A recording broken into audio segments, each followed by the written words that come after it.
Hey, what's going on? Welcome to Rapid Fire Reaper Tutorials, all info, no fluff. And today we're connecting Ableton to Reaper via ReWire. This was requested by one of my lovely viewers, and I gotta admit, we kinda missed the boat on this one a little bit because ReWire has already been discontinued by Propellerhead. So as of Ableton 11, you no longer have ReWire capabilities in Ableton, but it still works with Live 10. However, it is a little bit buggy and there's no more support from it. So whatever problems you may have, tough luck. Now in the next tutorial, I will show you what I do to do all the stuff that ReWire does using other applications. It's a little more time consuming to set up, but the benefit to using it is that you can use it with Ableton 11, but you can also use it with any other DAW. So while it's complicated to set up, it's worth learning. So if you have Ableton 11, well, get out of here and come back next week. Otherwise, if you still use Ableton 10, you can still use ReWire, and ReWire is really simple to use. So the order of operations is really important whenever you're rewiring any application to any other application. And in this case, what we want to do is we want to open Reaper first,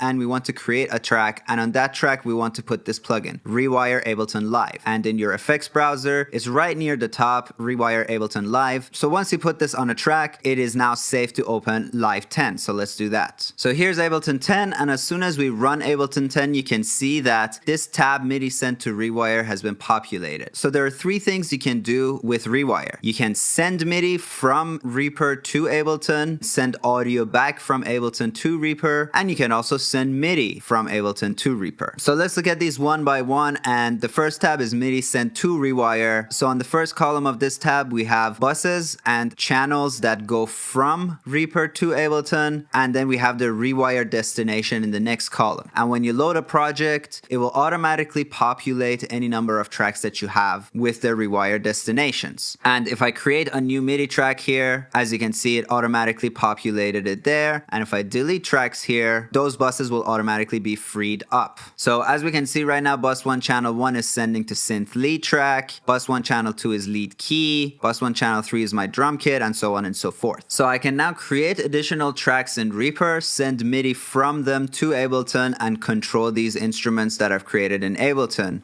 So if you used to use Ableton 10 and you have tons of presets there and tons of effect tracks and stuff like that you use, you don't need to throw all those away if you want to move to Reaper. You can have the best of both worlds using ReWire. So there are no plugins on these additional tracks. All I gotta do is make sure they are receiving MIDI from any inputs that you want to send to, and then I'll create a send from this track to my ReWire track. So you can think of your ReWire as essentially a hub, and this hub connects my two DAWs together. All the MIDI is collected from here and sent into ReWire, and then ReWire takes that MIDI and routes it to different tracks in my Ableton. And additionally, we can then collect audio or MIDI from here, send them back to this ReWire track, and from here send it to additional tracks. But let's not get ahead of ourselves. Let's work with MIDI first. So when I create these new tracks, I will create a send from these tracks to my ReWire track. I will disable the audio on these sends. I will send all the MIDI coming into this track to bus 1 channel 1 of ReWire. Just rinse and repeat for however many tracks I have. So next track is bus 1 channel 2, next track is bus 1 channel 3, and so on. So with this track armed, and as you can see on the Ableton side, the MIDI from on this side is set to no input, so it's not taking any MIDI from any other resources. But if I now start playing this track,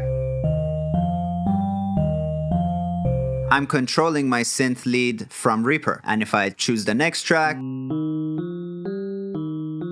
it comes out of lead key.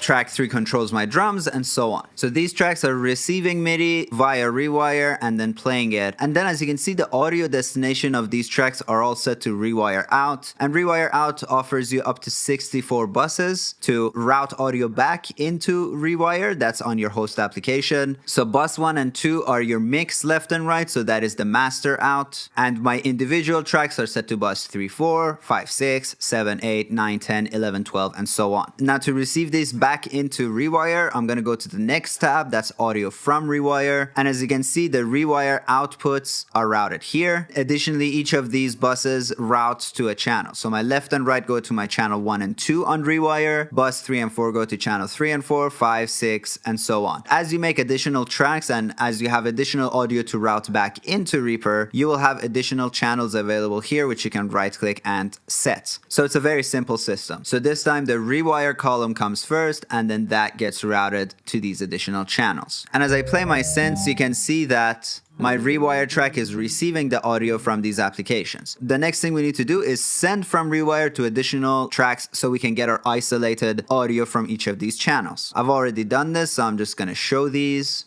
And here are our receiving tracks. So one more time, all the audio arrives back at ReWire, and from ReWire I'm creating these additional sends. And as you can see, it sends bus 3, 4 to my synth lead track right here. 5 and 6 goes to the lead keys. 7 and 8 goes to the drum kit. 11, 12, and so on. I have my audio 1 and 2 sent to this final track called Ableton Mastering. Or you can just play the audio right out of ReWire as well. So this one's optional. So now, every track I play, the MIDI goes through Ableton, audio comes back here.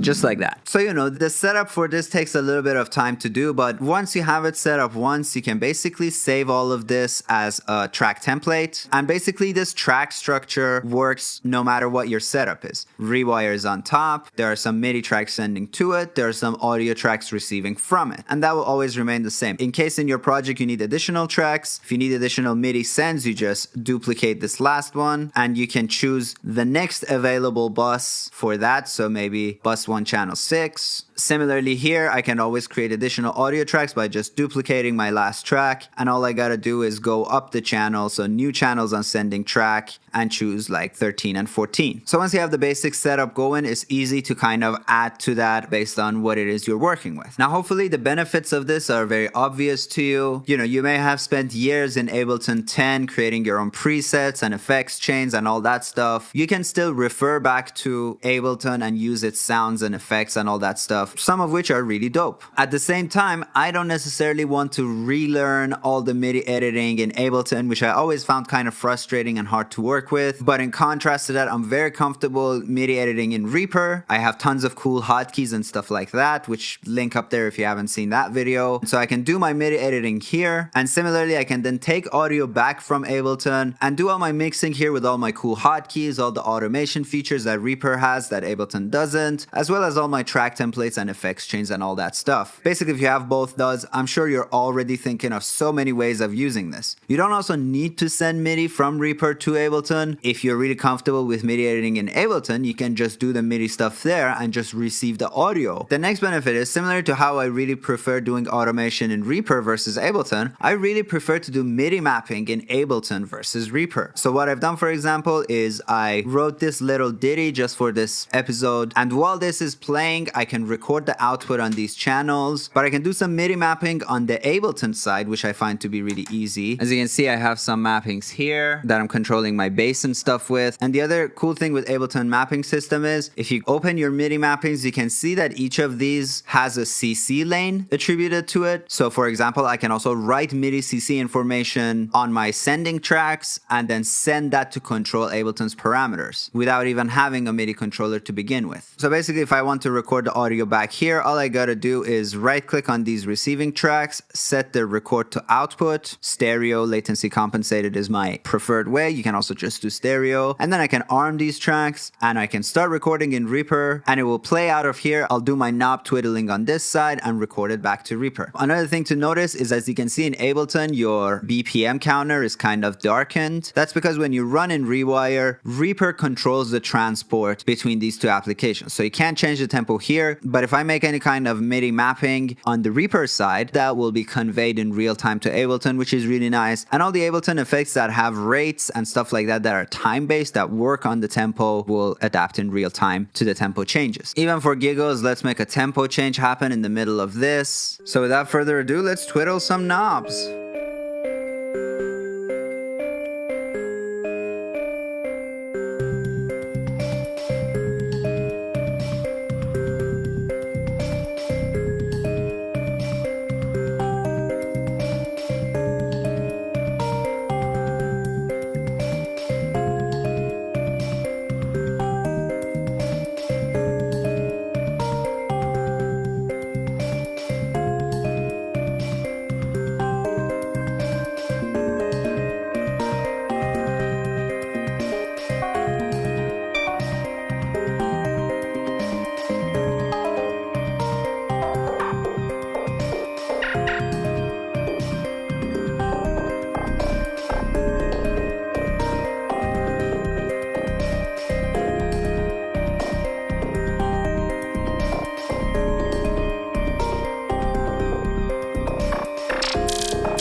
So hopefully you get the picture. We can do all kinds of hybrid setups using ReWire. There's one last thing we can do with ReWire, which I haven't showed yet, and that's sending MIDI from ReWire. And this is again possible to send any kind of MIDI from each of these ReWire tracks back into REAPER for processing. And this is useful, for example, if I want to use some of Ableton's MIDI effects to process my MIDI information and then send it back to REAPER to control something else in REAPER. This system, however, hasn't been working for me. As I seem to recall, all you had to do is set the MIDI to no output, just like all our MIDI froms are set to no output, but they still receive from ReWire. And then that MIDI would get sent back into ReWire, and from here I can create a new track, send from ReWire to it, set it to no audio, set this to maybe let's choose something like bus 4 channel 1, and all I gotta do here is select bus 4 channel 1 on here, and any MIDI information we received would get back to it. And as you can see right now, this track is receiving MIDI, but it's not actually sending MIDI to this track at all. So this may be a bug or something. This may be something new that isn't working anymore. I don't know. If you do know, if I seem to be forgetting something, please let me know. But again, as far as I remember, it was just as automatic as everything else, but for some reason that has stopped working. And this is what you get when you use outdated, unsupported software. Sometimes stuff like this happens, but also in this case, this is not a huge loss, because if there are any plugins I want to control using these MIDI effects, well, I can always put it here and then send the audio back to REAPER as well. There's always workarounds. And obviously the one thing that ReWire doesn't do is send audio to ReWire. So if you want to use some of Ableton's plugins, we can't do that via ReWire, but I'll show you that in the next tutorial using my system, which, spoiler alert, is Soundflower. PC users of REAPER also have ReWire, and ReWire works way better than Soundflower, and it's better implemented